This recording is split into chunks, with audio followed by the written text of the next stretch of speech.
বন্ধুরা, আপনি যে ফোনে এই ভিডিও দেখছেন, যে ল্যাপটপে কাজ করছেন, যে গাড়িতে চড়ছেন, এসবের পেছনে রয়েছে একটি ছোট্ট দ্বীপের অবদান।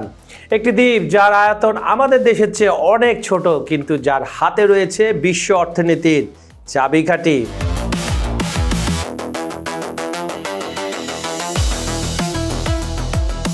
এই দ্বীপের নাম তাইওয়ান এবং এই দ্বীপ নিয়েই এখন দুই পরাশক্তি মুখোমুখি। বন্ধুরা, ঠিক ধরেছেন, সেই দুই পরাশক্তি হচ্ছে আমেরিকা আর চীন।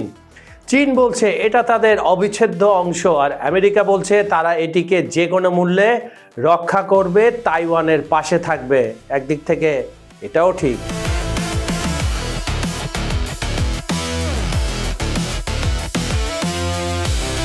বন্ধুরা, চোখ রাখুন স্ক্রিনে। তাইওয়ান ছোট্ট একটি দ্বীপ, কিন্তু বিশ্ব অর্থনীতির চাবিকাঠি। চীন চাইছে এটিকে নিজেদের অধীনে, আর আমেরিকা খুঁজছে প্রতিরক্ষা চ্যানেল।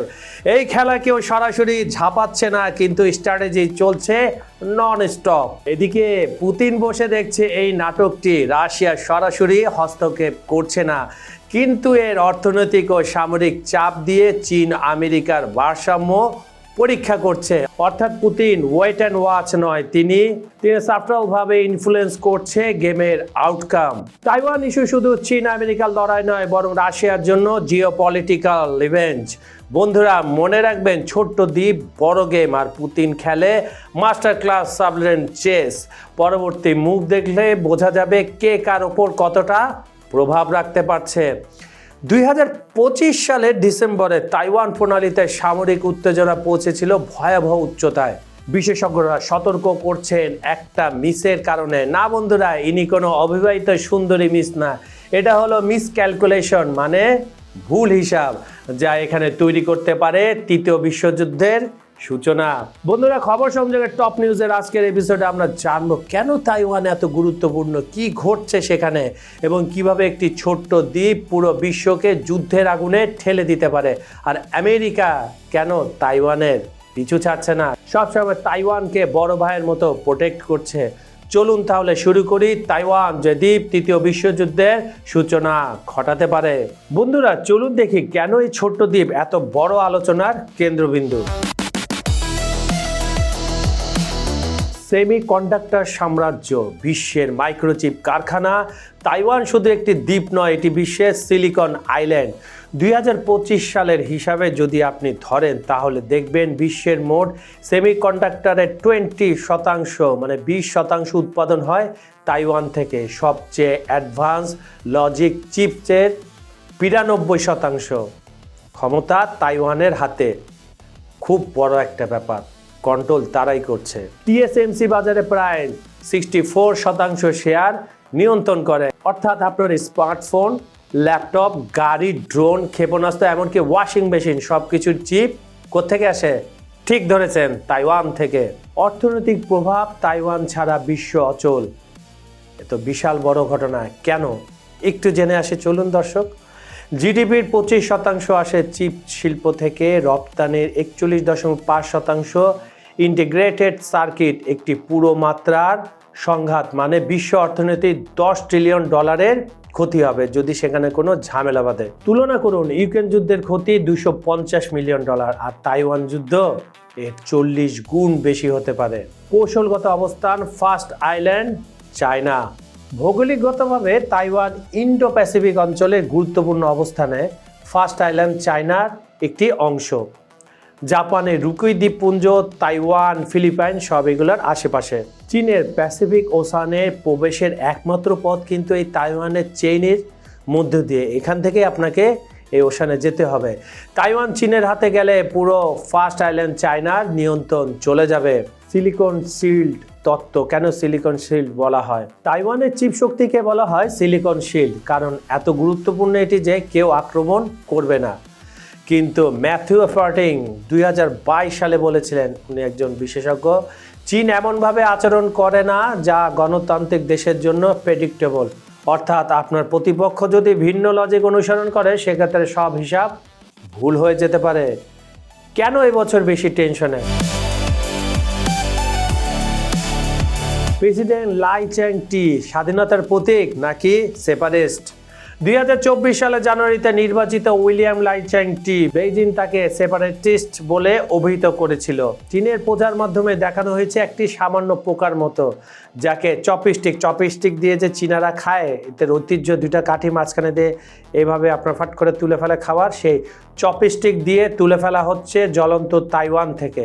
ডিহিউম্যানাইজেশন স্পষ্ট করে দেয় বেইজিং কতটা উদ্বেগ। আর এদিকে আমেরিকা ছায়ার মতো তাইওয়ানের পাশে রয়েছে। যে কোনো ঘটনায় আমেরিকা শিল্ড হয়ে তাইওয়ানকে রক্ষা করবে, এবং তাইওয়ানের যে সামরিক শক্তি তার কিন্তু বেশিরভাগ চীন থেকে না বন্ধুরা, সব যায় মার্কিন যুক্তরাষ্ট্র থেকে এবং জাপান থেকে, কারণ জাপান হচ্ছে মার্কিন যুক্তরাষ্ট্রের বন্ধু। স্টারলাইট থান্ডার 2025A চীনের সামরিক মহড়া, এইসব প্রণালী ঘিরে, বিশেষ করে তাইওয়ানকে ঘিরে চীন প্রায় মহড়া করে। এই বছর যে মহড়াটা হয়েছে সেটার নাম আমি বললাম, যেটা এপ্রিলে হয়েছে, চীন যেটা পরিচালনা করে স্টারলাইট থান্ডার 2025A।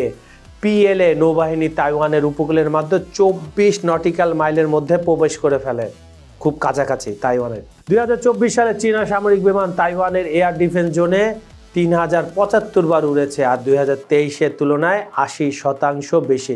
যত সময় যাচ্ছে 2025-এ এটা আরও হয়েছে, এখনও বাকি আছে কয়েকটা দিন, এই বছর শেষ হতে আরও হবে।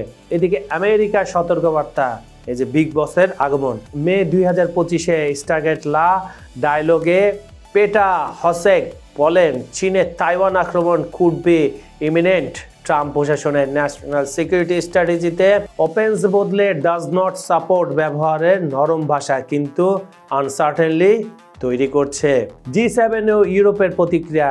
এপ্রিল 6, 2025 G7 বলে চীনের প্রোডাক্টিভিটি কার্যকলাপ উত্তেজনা বৃদ্ধি করেছে, বিশ্বের নিরাপত্তা বিপন্ন। ইউরোপিয়ান এই কথাগুলো ছাড়া কিছু করতে পারে না। তারা ইউক্রেনের মাথাটা খাইছে, এখন তাইওয়ান নিয়ে তারা নাড়াচাড়া করছে।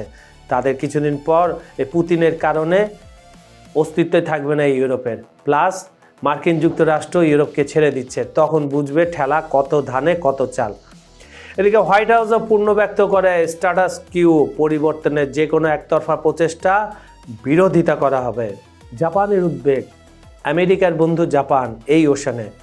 নভেম্বর 2025 জাপানের প্রধানমন্ত্রী টাকাইচি বলেন, তাইওয়ানের সামরিক চাপ জাপানের জন্য সার্ভাইভাল থ্রেটিং।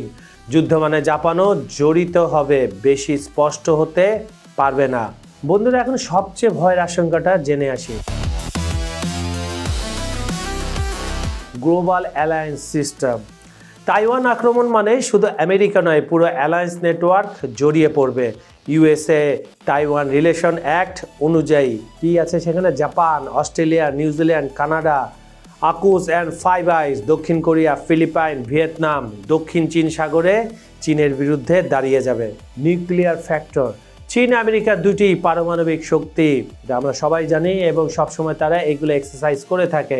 এক্সেলেশন লেডার, ছোট সংঘাত ধাপে ধাপে বড় যুদ্ধে চলে যায়, এটা আমরা অতীতেও দেখেছি। Economic domain effect. Semiconductor supply chain ভেঙে যাবে, বিশ্ব বাণিজ্য স্থবির হয়ে পড়বে। S&P 500 ক্রাশ হতে পারে, অর্ধেকে জ্বালানি আমদানি একেবারে বিপর্যয়, ম্যাসাকার হয়ে যাবে। Cyber warfare and hybrid attack. চীনা APT41 তাইওয়ানের চিপ কোম্পানিকে টার্গেট করছে। 2024 সালে 8 চীনা কোম্পানি অবৈধভাবে ইঞ্জিনিয়ার রিক্রুট করেছে। সাইলেন্ট ওয়ারফেয়ার ইতিমধ্যেই চলছে। মিসক্যালকুলেশন, যার কথা আমি শুরুতে বলেছিলাম, সবচেয়ে বড় ঝুঁকি।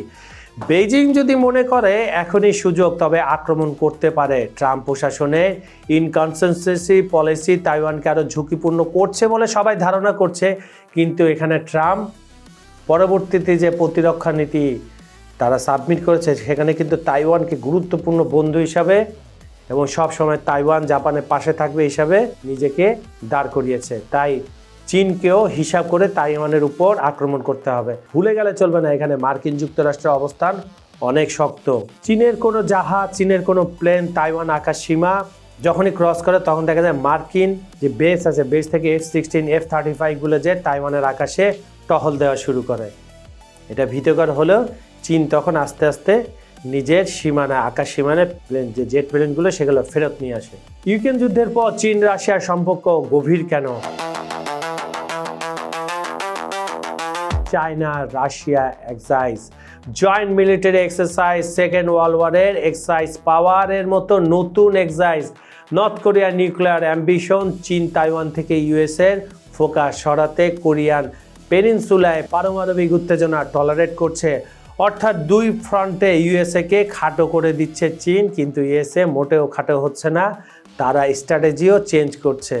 সম্ভবত ট্রাম্প তার বন্ধু পুতিনের কাছ থেকে এই কৌশলগুলো শিখে নিয়েছে, হয়তোবা। আপনারা কি জানেন? কমেন্টে জানান। ইউএসএ পরিষ্কার করে বলে না তারা তাইওয়ান রক্ষা করবে, কিনা উদ্দেশ্য ডিটারেশন উইদাউট প্রভিশন, কিন্তু মিসকমিউনিকেশন বড় সমস্যা তৈরি করতে পারে। Diplomatic pressure and multilateral talks, G7, UAE, ASEAN সবই চীনের প্রোডাক্টিভিটি কাজের বিরুদ্ধে গোল। Avoid direct confliction, mention status quo. মানে তাইওয়ান শুধু একটি ছোট দ্বীপ নয়, এটি গ্লোবাল টেক ইকোনমি অ্যান্ড জিওপলিটিকের চাবিকাঠি। একটি ভুল হিসাব, একটি ভুল নীতি আর তৃতীয় বিশ্বযুদ্ধের আগুন ছড়াতে পারে এই ছোট্ট দ্বীপ থেকে, যেটা বারবার রক্ষা করে আসছে মার্কিন যুক্তরাষ্ট্র। আপনি কি মনে করেন তাইওয়ান সংকটের মধ্যে বিশ্ব শান্ত থাকতে পারবে, নাকি এটি বিশ্বযুদ্ধের শুরু হবে, নাকি এটি তৃতীয় বিশ্বযুদ্ধের সূচনা হতে পারে? এক্ষুনি কমেন্টে জানিয়ে দিন। খবর সংযোগের টপ নিউজের ভিডিওটি যদি আপনাদের ভালো লেগে থাকে লাইক, কমেন্ট, শেয়ার করতে ভুলবেন না। খবর সংযোগের সঙ্গে থাকুন, সাবস্ক্রাইব করে রাখুন, আমাদের পথ চলার সাথী হন। পরের ভিডিওতে আবার দেখা হবে নতুন কোনো থ্রিলিং টপিক নিয়ে।